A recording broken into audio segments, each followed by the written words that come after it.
할렐루야. 씨 뿌리는 비유의 말씀이 나옵니다. 예수님께서 천국의 비밀을 말씀해 주시면서 하나님의 나라, 천국에 대해서 말씀을 선포하는데 이들이 알아듣지를 못합니다. 예수님께서 하시는 그 모든 일들을 통해서 기적을 베풀어 주시고 못 보는 자들이, 못 듣는 자들이, 말하지 못하는 자들이, 걷지 못하던 자들이 그들이 보고 듣고 말하고 걷게 되는 그 일들을 보면서 또 막이 들렸던 자들에게 예수님께서 나타나시고 예수님께서 명령하셨더니 귀신들이 떠나가고 그들의 몸이 회복되는, 묶여있던 것들이 풀려지는 그 일들을 많은 수많은 무리들이 목도하게 되었습니다. 예수님은 계속해서 그 일들을 행하신 이유가 하나님의 나라는 이러한 곳이다, 하나님의 나라에는 이렇게 회복의 일들이 나타난다라는 것을 보여주시기 위함이었습니다. 그러나 이것들을 바라보고 들었고 함께 생활했던 그 자들에게 이들은 그 기쁨을 온전하게 자신의 것으로 누리지 못하고 지금 당장 내 눈앞에 보이는 것, 내가 지금 당장 먹는 것, 지금 내가 당장 만나야 하는 것, 그런 기준에서 나에게 도움이 되는가, 유익이 되는가, 아니면 나에게 저 사람이 회복된 것이, 저 사람이 부자가 된 것이 나에게 이득인가 손해인가, 그 셈을 계산해서 예수님의 일하심도 그렇게 반응하고 있는 유대인들의 모습을, 수많은 무리들의 모습을 예수님은 안타까워하셨습니다. 대표적인 사람들이 바리새인과 서기관들의 모습이었습니다. 그래서 이들은 예수님께서 행하신 그 모든 일들을 바라보면서도 또 다른 표적을 나에게 보여주십시오 라고 말합니다. 예수님에게 꼬투리를 잡으려고 하는 그 모습입니다. 여러분, 저와 여러분들이 신앙생활할 때 저와 여러분들은 은혜 받으려고 말씀을 들으시길 바랍니다. 내가 은혜 받기 위해 말씀을 읽으시길 바랍니다. 이번 주에 우리 동지방에는 목회연구위원회라고 하는 모임이, 목사님들의 모임이 있습니다. 그래서 이번 주에 올해 지방에 전에 마지막 모임이 있어서 그 모임에 갔는데 목사님께서, 인도하시는 목사님께서 이렇게 말씀하십니다. 목회를 여태까지 해오면서 내가 잘못한 목회, 내가 이렇게 했으면 더 좋았을 텐데 무언가 좀 아쉬운 점이 있다면 한 가지씩 한번 나눠봤으면 좋겠습니다 라고 말하셨어요. 그런데 첫 번째 이 목사님께서 자신의 것을 말하면서 이 고백을 하더라고요. 나는요, 성경 연구를 얼마나 열심히 했는지 모릅니다. 목사님 서재에서 모였거든요. 성남교회 목사님이거든요. 한쪽 이 벽면 전체가 다 주석입니다. 책입니다. 주석을 각종 주석으로 가득 채워져 있습니다. 그래서 이 주석을 가르치면서 나는 이 주석책이 사 놓은 것에서 끝난 것이 아니라, 여러분들이 빼서 보면 알겠지만 나는 이 주석 모든 것들이 다 내가 연구했기에 주석책이 다 지저분합니다. 지금까지 30년 이상을 내가 목회해 왔는데 성경 전체를 다 연구했습니다. 매일마다 연구했습니다. 그런데 아쉬운 사실은, 아쉬운 이유는 내가 설교하기 위해서 성경을 읽었고 설교하기 위해서 주석을 연구했지 내가 은혜 받기 위해서 성경을 읽지 않았다고 하는 사실입니다. 나는 이것이 너무 후회스럽습니다 라고 목사님이 고백하시더라고요. 30년 이상 목회하신 목사님이 그 고백을 후배 목사들에게 당신들은 이런 후회하지 마세요 라고 고백하는 것이 결코 쉬운 고백은 아닙니다. 여러분, 저와 여러분들에게 우리가 큐티를 합니다. 근데 여러분, 큐티할 때도 여러분, 큐티하는 목적이 내가 은혜 받기 위하여, 내가 은혜의 주인공, 말씀의 주인공이 되기 위하여 큐티하는, 말씀을 묵상하는 저와 여러분 모습 되기를 주님의 이름으로 축복합니다.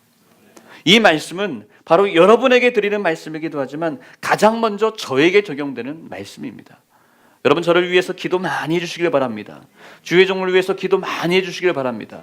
목사님이 은혜로 넘치는 목사님 되게 해달라고 기도해 주시길 바랍니다. 성령이 넘치는 목사님 되게 해달라고 기도 많이 해주시길 바랍니다. 그래야 말씀을 전할 때에도 말씀 전하기 위해서 말씀 전하지 말고, 성경 연구하지 말고, 설교 준비하지 말고 목사님이 은혜되는 것을 나누는 거예요. 그러면서 그 목사님께서 하신 말씀이 그 얘기하는 거예요. 내가 성경 연구를 정말 열심히 했는데 나의 설교가 간증 설교가 되었으면 하는, 간증 설교로까지 이어져 나갔으면 하는 기대가 있다는 거예요. 이제 하나님께서 나의 마지막 목회 가운데 설교에 이 내용이 이렇고 저렇게 주석이 어쩌고 그거를 잘 설명하는 목사가 아니라 이 하나님의 말씀을 내 삶에 적용해서 내가 하나님의 말씀대로 살았더니 이렇게 하나님께서 역사하셨습니다 라고 하는 것으로 간증으로 선포할 때 성도들이 그 간증을 믿어주는 거예요. 할렐루야. 에이, 목사님 거짓말하시네, 말만 저렇게 하시네, 그런 반응이 아니라 정말 우리 목사님은 저렇게 삶으로 말씀을 살아오셨어 라고 고백하는, 그렇게 모든 성도와 함께 삶과 말씀을 함께 나누는 간증의 교회가 되기를 원한다는 거예요. 할렐루야. 여러분, 우리 영전동교회가 그렇게 되기를 원합니다. 그런 주의 종이 되기를 원합니다. 그런 성도님들이 되기를 원합니다. 그런 말씀을 받는 좋은 밭이 되기를 원합니다.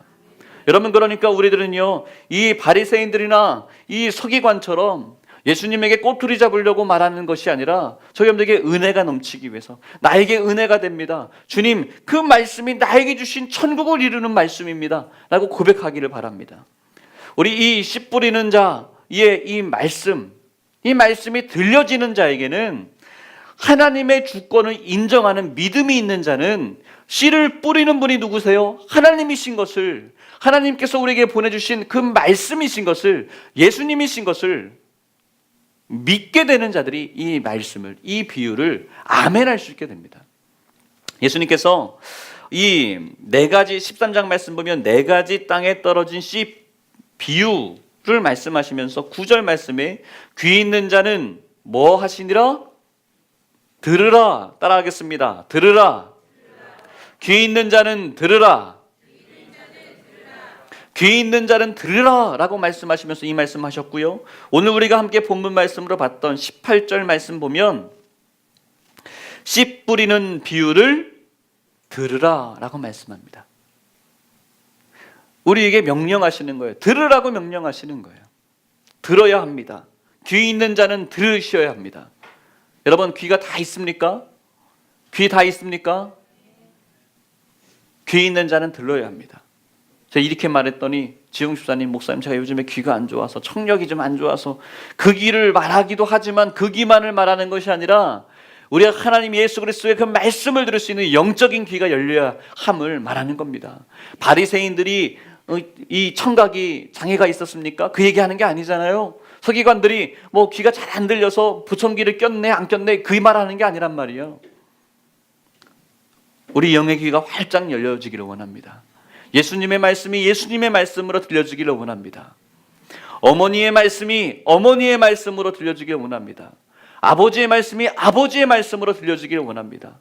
선생님의 말씀이 선생님의 말씀으로 들려주기를 원합니다. 목사님의 말씀이 목사님의 말씀으로 들려주기를 원합니다. 여러분, 제가 왜 이 말씀 드리는지 알죠? 부모님의 말씀이, 엄마의 말씀이 가장 자녀들이 무시하는 말이 누구의 말이에요? 엄마의 말이래요. 가장 무시해도 되는 말이 아빠의 말이라고 하는 시대에 살고 있어요. 학생들이 가장 제일 무시하는 말이 누구의 말일까요? 선생님의 말씀이래요. 성도들이 가장 무시하는 말이 누구의 말일까요? 누구의 말이에요? 이럴 땐 가만히 있어야 돼요. 그래서 목사님이 이렇게 오면 또 심각해집니다. 무슨 말씀인지 가시죠? 목사님들이 가장 무시하는 말이 누구의 말이래요? 여러분, 우리가 주목해야 되고 우리가 순종해야 되고 우리가 들어야 하는 그 말이 바로 예수님의 말씀, 목사님의 말씀, 어머니의 말씀, 아버지의 말씀, 선생님의 말씀,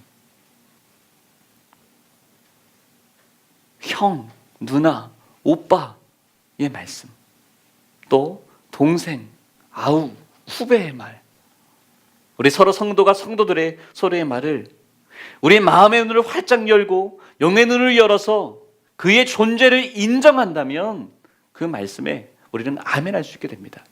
예수님이 전하신 그 씨 뿌리는 비유, 4가지의 비유가 있습니다. 길가에 뿌려진 씨앗, 또 흙이 얕은 돌밭에 떨어진 씨앗, 가시떨기, 또 옥토에 뿌려진 씨앗.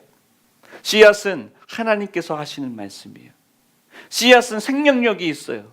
씨앗에 문제가 있는 것이 아니라 오늘 이 말씀 가운데는 하나님의 약속의 말씀, 생명의 말씀, 생명의 씨앗이 뿌려졌는데 하나님께서 우리에게 주신 자유의지, 우리에게 주신 이 옥토, 어떤 에게는 가시떨기, 어떤 자에게는 흙이 얕은 돌밭에 떨어진 또 길가에, 우리의 심령이 길가인가? 우리의 심령이 돌밭인가? 우리의 심령이 가시떨기인가? 우리의 심령이 옥토가 되어 있는가?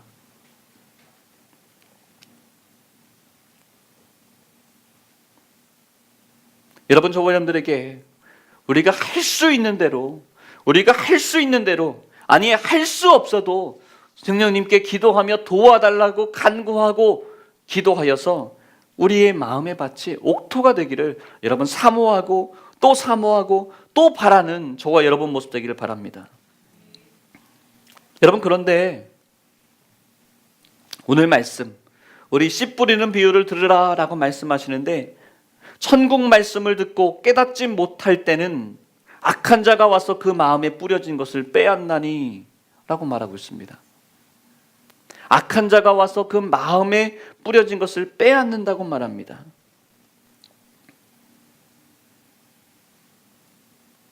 그리고요, 우리가 이 모습을 잘 봐야 되는데,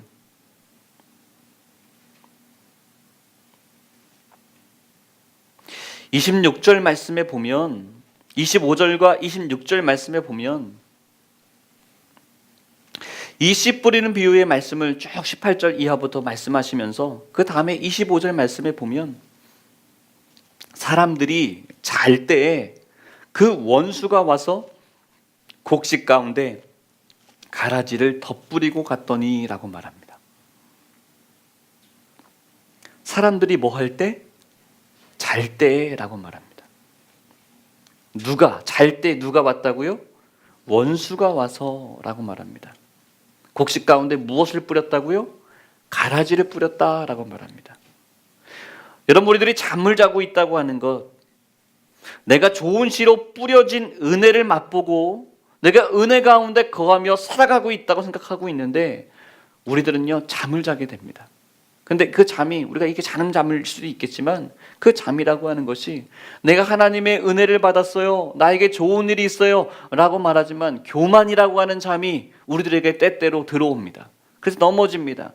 어떤 교만인가요? 돈 때문에 내 마음을 빼앗기는, 내 믿음을 빼앗기는 그런 교만이 들어옵니다. 또 어떤 사람들은 명예라고 하는, 내가 누군데, 내가 이렇게 했는데, 내가 라고 하는 그 명예욕이, 인정 중독이 잠에 빠지게 됩니다. 잠에 빠지게 만들어버립니다. 어떤 사람들은 내가 이렇게 높아지고 싶은 그런 야망에 잠에 빠져버립니다. 또 어떤 사람들은 쾌락에 그런 잠에 빠져버립니다. 잠에 빠져 있을 때, 잠이라고 하는 것은 내가 깨어있지 못하는 것을 이야기하는 거죠. 그 잠에 빠져 있을 때 누가 나에게 침투한다는 거요? 누가 나를 공격한다는 거죠? 원수가 라고 말하고 있습니다. 원수가 라고 말합니다. 원수가 가라지를 덧뿌리고 가버린다 라고 말하는 거죠. 여러분, 우리의 인생이 죄인이기 때문에 이 가라지가 없는 것은, 가라지가 없는 삶은 아무 곳에도 없습니다. 어느 곳에나 어떤 사람의 삶의 모습을 본다 할지라도 가라지는 어느 곳에나 다 있습니다. 가라지가 가짜밀이라고 얘기해요. 독볼이라고 말합니다. 그것이 씨일 때는, 어렸을 때는 구별이 되지 않는데요, 그런데 싹이 나고 결실할 때가 되어서야 가라지가 보인다고 말합니다. 어떤 분들은 그럽니다. 가라지가요 이렇게 자라날 때에는 가라지가 더 예쁘대요. 더 곡식 같대요. 그래서 저 같은 사람은 저게 가라지인지 저게 곡식인지 구별을 못한다는 거예요.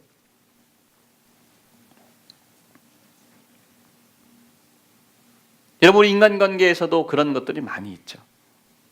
우리 사람과 사람과의 관계 속에서도 무조건 나에게 잘해준다고 해서 모든 게 다 좋은 건 아닙니다. 어쩌면 나를 집어삼키려고 나에게 의도적으로 잘해주는 경우들도 많이 있습니다. 내가 원천봉쇄하고 싶습니다. 내가 어리숙해서 내가 넘어간 것 같습니다. 아니요. 그거를 예방하고 싶죠. 예방해야 됩니다. 하지만 원천적으로 다 봉사할 수는 없습니다. 스마트폰을 쓰죠. 핸드폰을 씁니다. 얼마나 유용하고 얼마나 편리하고, 야, 요즘 세상에 진짜 스마트폰 없을 때는 어떻게 살았나 싶을 정도입니다.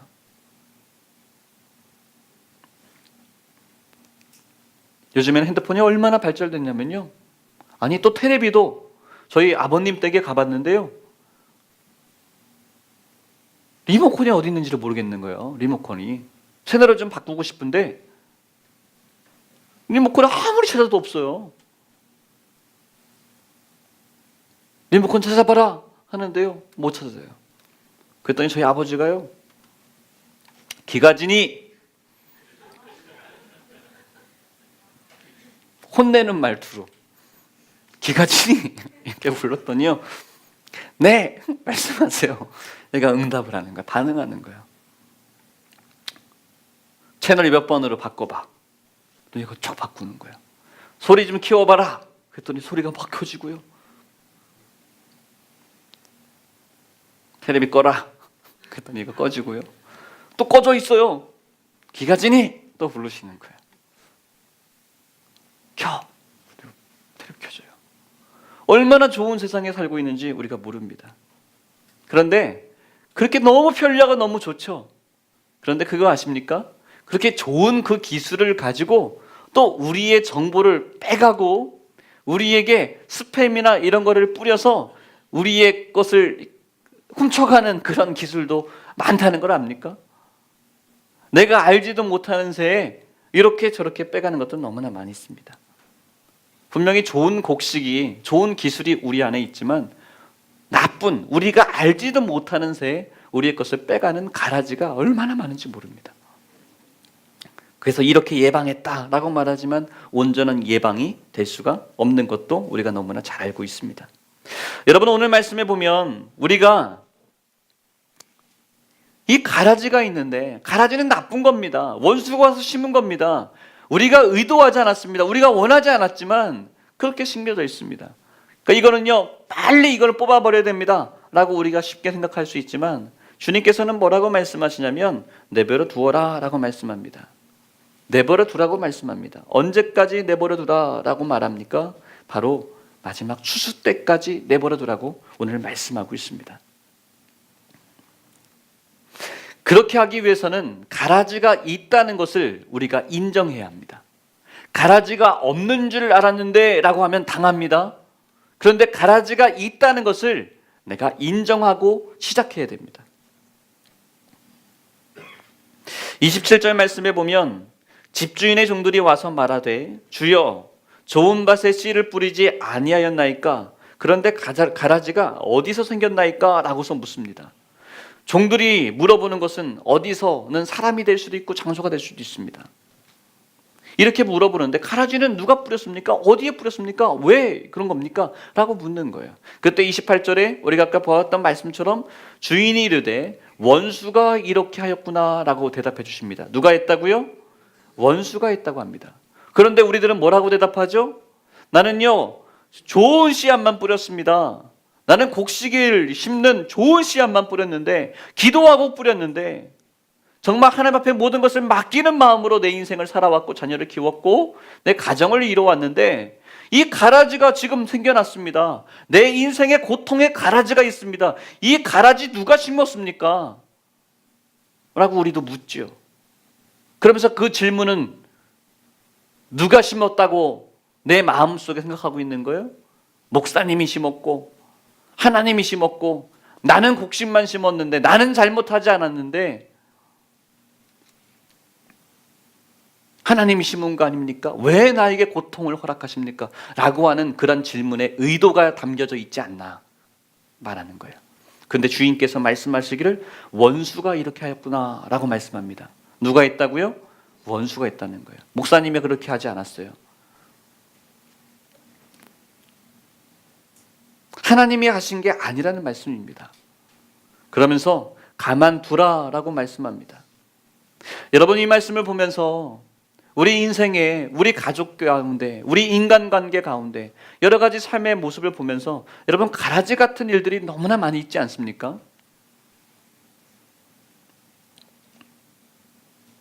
이 세상은 하나님의 자녀와 이 세상의 자녀가, 원수의 자녀가, 사단의 자녀가 끊임없이 영적인 전쟁을 하는 곳입니다.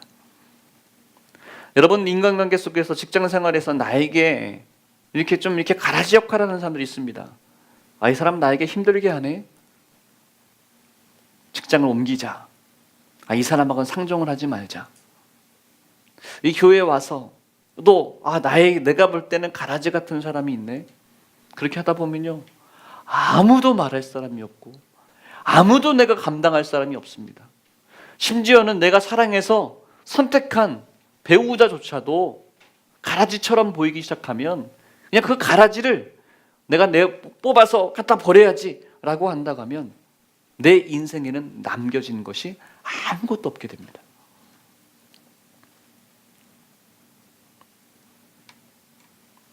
예수님께서 가라지를 내버려 두라고 말씀하시는데, 그 가라지 뽑다가 옆에 있는 온전하게 자라고 있는 곡식까지 뽑힐까 내버려 두라라고서 말씀합니다.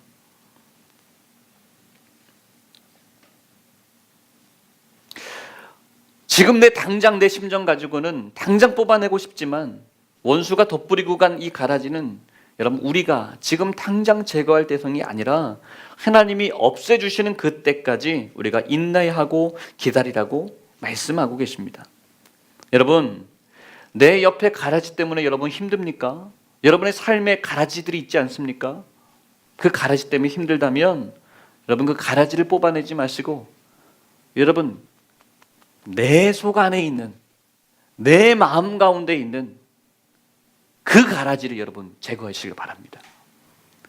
내 안에, 내 기준에 저 사람이 못 미치고, 내 기준에 저 사람이 못마땅하고, 내 기준에 저 사람만 없으면 될 것 같다고 하는 내 속에 사랑하지 못하는, 긍휼히 여기지 못하는 그 악한 영이 내 마음 가운데 심겨놓고 간 그 가라지를 뽑아내는 저와 여러분의 모습이 되기를 주님의 이름으로 축복합니다. 내 속의 가라지를 바라볼 수 있는 저와 여러분 모습 되기를 바랍니다. 여러분, 천국을 누리기 위해서는 우리의 마음의 밭에 좋은 씨가 뿌려져야 합니다. 절대로 잠들면 되지 않습니다. 자면 되지 않습니다. 자면 원수가 와서 가라지를 뿌리고 간다고 얘기합니다. 여러분, 우리 삶 가운데 나는 가라지가 없어, 나는 깨끗해 라고 하는 그것만 중요한 것이 아니라 내 안에도 가라지가 있을 수 있다는 것을 우리가 인정해야 됩니다. 그래야 내가 겸손해질 수 있습니다. 그래야 내가 깨어 있을 수 있습니다. 그리고 또 이 가라지를 내가 뽑아내는 것이 아니라 추수할 때까지 가만두어서 나중에 하나님께서 일하시도록 우리는 그 모습을 감당하며 살아나아갈 때 하나님께서 저와 여러분의 인생을 해같이 빛나게 하실 줄 믿습니다. 여러분, 저와 여러분의 인생은요, 저와 여러분의 삶은요, 오늘 끝나는 것이 아닙니다. 또 내일 끝나는 것이 아닙니다. 하나님께서 우리에게 허락하신, 하나님을 인정하는 삶을 살아갈 때 우리에게 기쁨과 감사함과 영광의 일들로 우리에게 역사하시고 간섭하시는 일들이 나타납니다. 여러분, 그 하나님을 인정하시기를 바랍니다.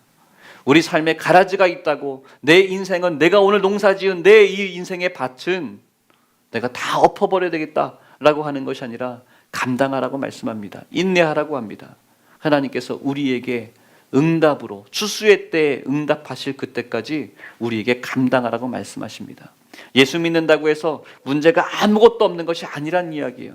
예수 믿는다고 해서 사업이 무조건 잘 된다는 게 아니에요. 예수 믿는다고 해서 결코 실패하지 않는다는 것이 아니에요. 여러분, 저와 여러분들에게 가라지 때문에 힘들어하지 마시고, 가라지를 통해서 내 속 안에 있는 가라지 같은 모습을 갖고 있는 저와 여러분들을 발견할 수 있는 저와 여러분의 오늘의 믿음, 오늘의 삶, 오늘의 가정생활이 다 되시기를 주님의 이름으로 축복합니다. 우리 모두 자리에서 일어나셔서 우리 가슴에 손을 얹고 우리 찬양하고 우리 함께 기도했으면 좋겠습니다.